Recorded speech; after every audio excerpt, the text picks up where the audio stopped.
100 millions d'euros. C'est le chiffre qui revient en boucle dès qu'on parle de Nagui et du service public. 100 millions d'euros payés par France Télévisions, donc, en partie, par vos impôts. À chaque commission parlementaire, c'est la même histoire.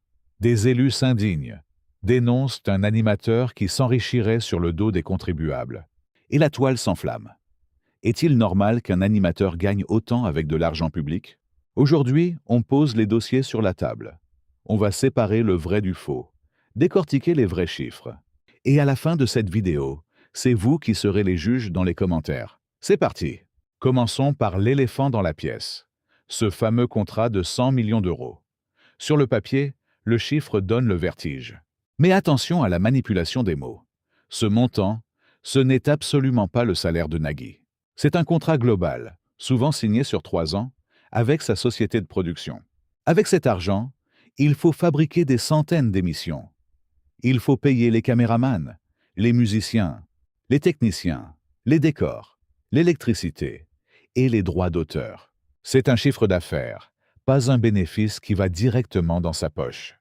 L'animateur s'est d'ailleurs défendu récemment à l'Assemblée nationale, en rappelant que ses émissions faisaient vivre plus de 200 personnes par jour et généraient 10 000 fiches de paie par an en France. Alors, combien ça coûte vraiment? Prenons sa machine de guerre. N'oubliez pas les paroles. Une émission coûte environ 50 000 euros à produire. Sur ce montant, la société de production prend une marge classique à la télévision, autour de 20 à 25%. Et le salaire de Nagui dans tout ça? Pour son simple rôle de présentateur, il toucherait environ 2 500 euros par émission. C'est une très belle somme, mais on est loin des 100 millions. Mais voici l'argument ultime de Nagui, celui qui fait mouche face aux critiques. Il a dévoilé que son émission coûtait à France Télévisions environ 15 millions d'euros par an, mais qu'elle en rapportait 30 millions en publicité. Vous avez bien entendu, l'émission rapporte le double de ce qu'elle coûte. Cet argent permet au service public de financer d'autres émissions qui ne rapportent rien, comme des documentaires, de l'investigation ou du théâtre. En clair, selon les lois de la télévision, Nagui ne coûte pas d'argent à l'État, il lui en fait gagner. Mais alors, si l'argent public ne le rend pas milliardaire, d'où vient l'immense fortune de Nagui? Parce que oui, il fait partie des animateurs les plus riches de France. La réponse tient en un mot, Banijay. Nagui n'est pas qu'un animateur. C'est un redoutable homme d'affaires. Il y a quelques années, il a revendu sa société, Air Productions, au groupe mondial Banijay, ceux qui produisent de Koh-Lanta, MasterChef, etc. En échange, il est devenu actionnaire de ce géant à hauteur d'environ 5%. Aujourd'hui, Banijay pèse des milliards en bourse. La fortune de Nagui, estimée entre 80 et 250 millions d'euros selon les sources. C'est un patrimoine financier privé, en action. Rien à voir avec vos impôts. On récapitule.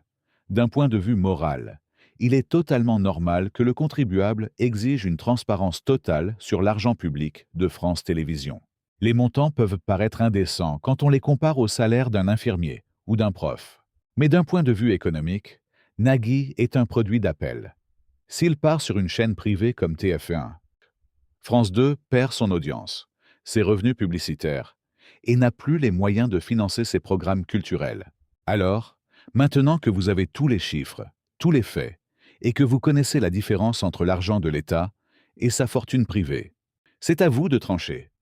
Est-ce que c'est le jeu normal de la télévision pour survivre face aux chaînes privées, ou est-ce que le service public devrait s'interdire de brasser de telles sommes?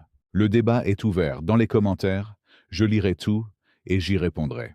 Si vous avez appris des choses dans cette vidéo, n'oubliez pas de lâcher un pouce bleu, de vous abonner pour ne pas rater les prochaines enquêtes.